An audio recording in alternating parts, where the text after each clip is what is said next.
Hello children, so today we are going to begin with our second chapter of geography, which is land, soil and water, the basic resources.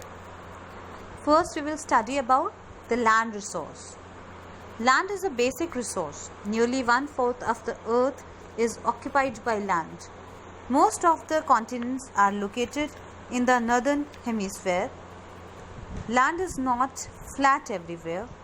It is in the form of valleys, mountains, plateaus, hills or plains. The variations in the landforms are the basis of distribution of population. The population is unevenly distributed on the earth. In the polar areas, the land is covered with snow. Therefore, it is very sparsely populated. Means it is not very thickly populated. It is not very thickly populated as in the polar areas, the land is covered with snow. In the plain areas of Asia, the density of population is very high. Why is density high in the plain areas? Because there are more facilities that we get in the plain areas. Land is a fixed asset. It can either be owned by an individual or by the community. The land owned by an individual on which he can exercise his rights is called private land, which is owned by an individual. It is called private land. Land owned by community for common uses like collection of fodder, nuts, fruits, etc. is called a common property resource. Now let us look at the uses of land. Land is the basic requirement to perform any activity. All natural and human activities occur on the earth's crust. Land is utilized for agriculture. The flat areas are used for growing various crops. The northern plains in India are called food bowl of the country. Agriculture is also done on slopes by terrace farming or step farming.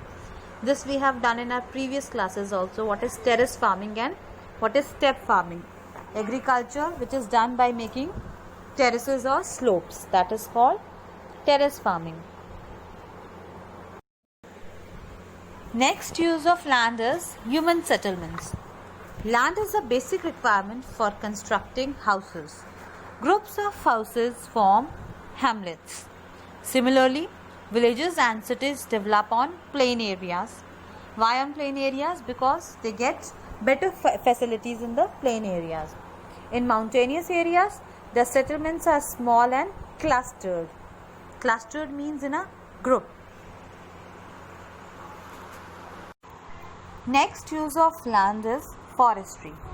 Forests are extremely important for human survival.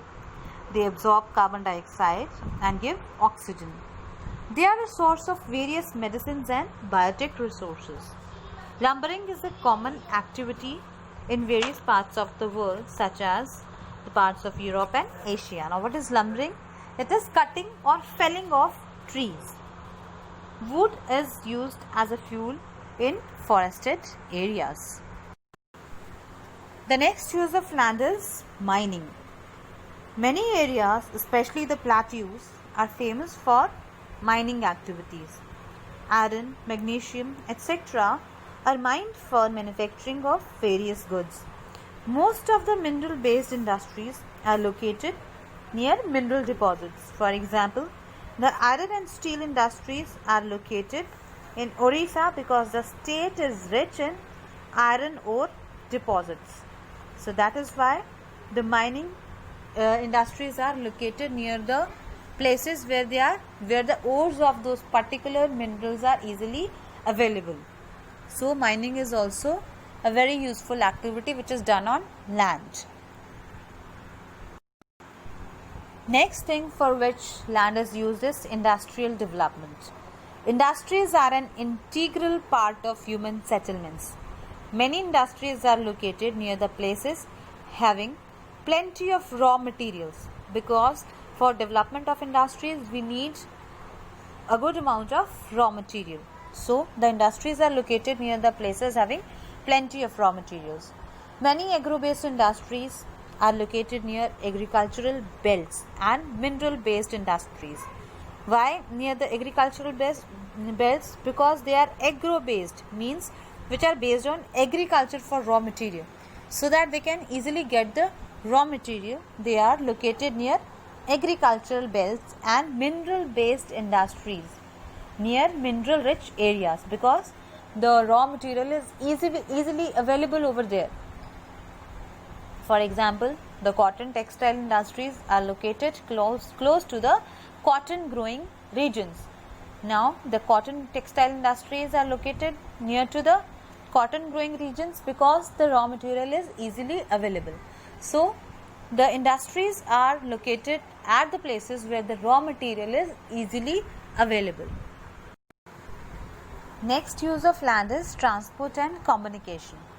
Roads, airports, seaports, etc. are constructed on land. Roads and highways are easy to be constructed on plain areas. Railways are not a common mode in hilly areas. Similarly, airports are located in plain areas closer to the cities. So these are all the uses of land. Now we will discuss about land use problems and conservation. So in this we will first discuss about land degradation. What could be the reasons of land degradation? What is land degradation?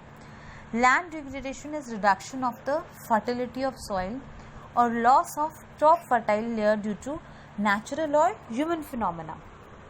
It is caused due to floods. So the reasons for land degradation could be floods, winds, because these can deplete the topmost layer of soil, which is the fertile layer of the soil. Deforestation means cutting of forests. This can also lead to land degradation. Overgrazing. What is overgrazing? Look at this picture. When the livestock or the animals are fed more on pasture, that is overgrazing. Overmining can also lead to land degradation. Why? Because it reduces the quality of soil. The increase in population over the years has led to the demand of land for agriculture, residential, industrial and infrastructural development. Land available for all these purposes is fixed and limited. Now demand is increasing, but the land available for all these purposes is fixed and limited. It is not increasing. The demand is increasing. The demand for more and more land, its mismanagement has led to unplanned growth of towns and land degradation. Now it is very important to conserve land. The land degradation can be avoided by afforestation or reforesting the land. Now what is afforestation and reforestation? Afforestation means to plant trees in an area. This is afforestation, to plant trees in an area. Reforestation means foresting the deforested area. Deforested area, where all the trees are cut, that is deforested areas. Now foresting trees again in the deforested areas is known as reforestation. Trees hold the soil tightly by their roots and do not allow soil to erode. They prevent soil erosion by heavy flow of water or wind. Therefore, it is important to plant trees. The land degradation can also be controlled and checked by checking overgrazing and by various soil conservation methods like shelter belts, soil bunding, terraces on hill slopes, etc. We will all discuss these in detail. Land resource can also be managed by managing and mitigating. Mitigating means reducing landslides, by reducing landslides and by proper urban and rural planning. Let us discuss all these conservation methods of conserving soils in detail. The first one is afforestation. As mentioned earlier, the trees should be planted on the mountain slopes and river sides. The roots of the trees can hold the soil tightly. Moreover, checking overgrazing by livestock can also help in soil conservation. Making shelter belts. Growing trees in and around the fields. This also reduces the speed of wind and which can lead to the lesser depletion of the fertile soil. So by making shelter belts, that means by growing trees in and around the fields, we can conserve the land like this. Checking dams and bundings. Now just bunding. This is bunding. They can be by making bunds. They can be constructed along the river banks to check soil erosion due to water flow. So by constructing dams along the river banks also reduces soil erosion, and also by making bunds around the fields. Rock dam. Rocks are piled up along the river banks to control the flow of water. This prevents soil loss. Terraces. This you have all done in the previous classes. Terrace farming. They can be made on hill slopes to check erosion. Terraces can be made on the hilly slopes to check erosion. Terrace farming can also avoid soil erosion by controlling the flow of water on slope. And the last one is mulching. The land which lies vacant between the plants is covered with straw and other organic matter.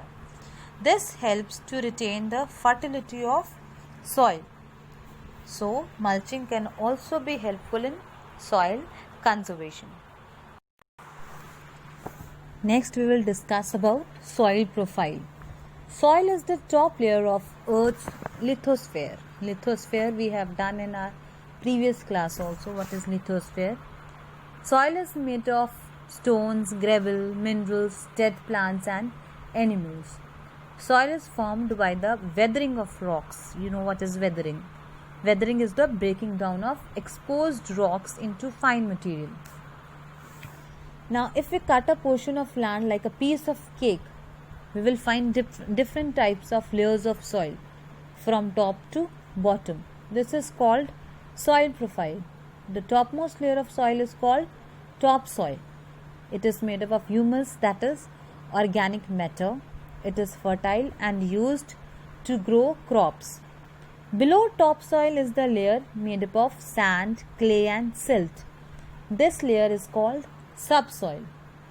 The lower layer has less humus. It is made up of weathered rock material. The bottommost layer is called the bedrock. Now let us see what is the procedure of soil formation. Soil can be formed by various processes. It is formed by weathering of rocks. It can also be formed by dead and decaying plants and animals. It can also be formed by volcanic deposits. It takes several years for formation of soil. Soils found in the river valleys are very fertile. Why? Because they are formed due to the deposition of alluvium from the mountain slopes by the rivers. Next, we will discuss types of soil. There are various types of soil based on formation, texture, color, size of particles, chemical properties, etc. For example, in India, we can divide soil into the following categories. The first is alluvial soil. Alluvial soil is formed due to the deposition of millions of tons of silt. Rivers carry these silt deposits from mountain slopes to the valleys and plains. This is fertile and conducive for agriculture. Conducive for agriculture means suitable for agriculture. Such type of soil is found in the northern plains of India. That is why in most of the northern parts of India, farming is done. Second type is black soil. Black soil is formed due to the deposition of volcanic lava over a vast area. The soil is rich in minerals. It is good to grow cotton and sugarcane. This is very important, that it is very good to grow cotton and sugarcane. and black soil is found in the Deccan Plateau of India. The next one is red soil. Why it is called red soil? Because it is red in color. It is not fertile and needs addition of chemicals and fertilizers to grow crops. The soil is found in the peninsular plateau in India. Next type is laterite soil. Laterite soil is formed due to the leaching process. Now what is leaching process? Due to heavy rainfall, essential salts, nutrients and minerals are washed away from the soil. This process is called leaching. The soil is not fit for agriculture. It is not fertile. The soil is found in the northeast India and the Western Ghats. The next type is sandy soil. The soil is loose and dry. It cannot hold moisture. It is very porous. The soil is found in arid. Arid means dry, and semi-arid, semi-dry areas with low rainfall. In India, it is found in the Thar desert of Rajasthan. The last is mountain soil. The soil found on the mountain slopes is thin and not very fertile. The erosion is very common on mountain slopes. So agriculture can only be done by making terraces. Let us now discuss the various soil problems. Depletion of forest cover, over irrigation and addition of chemicals in soil for agriculture cause soil pollution and erosion. Many times industrial waste also passes through the soil. All this is responsible for degradation of soil. Erosion is a depletion of the, what is erosion? It is a depletion of the top layer of soil. It can be natural due to wind and rain. Human activities like deforestation, overgrazing by livestock, farming, etc. can accelerate or increase the process of erosion. So, we have also discussed about the various processes by which we can conserve soil or we can remove these soil problems like afforestation, reforestation, mulching, bunding. These are all the solutions for this problem. Now we will discuss about the next resource, which is water resource. Water resource is one of the basic resources without which the survival of living beings is impossible. Human beings use water for drinking, washing, cleaning, growing crops, manufacturing various utility items, etc. So without water, life is like impossible. So it is very important, it is very necessary for our survival. Water is found in various forms on and below the earth's surface. It is found in the form of snow on the peaks of mountains, salty water in the oceans, and fresh water in rivers, rain, and under the ground. Nearly 71% of the earth's surface is covered by water. Around 97% of the total water found on the earth's surface is found in oceans. We cannot drink salted ocean water. We can only drink fresh water. The remaining 3% of the water on the earth's surface is fresh, but out of this, 2.9% is locked in ice caps. The limited amount of fresh water on the earth's surface is a matter of concern for human existence. Water pollution is a big problem. Water is not evenly distributed on the earth's surface. In India, some regions are rich in water resources like areas of northern plains, that is Punjab, Uttar Pradesh, etc. These are the regions which are rich in water resources. These areas are rich in water resources due to perennial rivers. Now, what are perennial rivers? The rivers which have constant water flow throughout the year. Those are perennial rivers. So these areas are rich in water resources due to the perennial rivers, because throughout the year they get water from these perennial rivers. And there are places like semi-arid areas of Rajasthan which face water scarcity. Due to excessive growth of population, the demand of water is also increasing. So, the excessive growth of population is a big problem, because of which the demand of water is also increasing.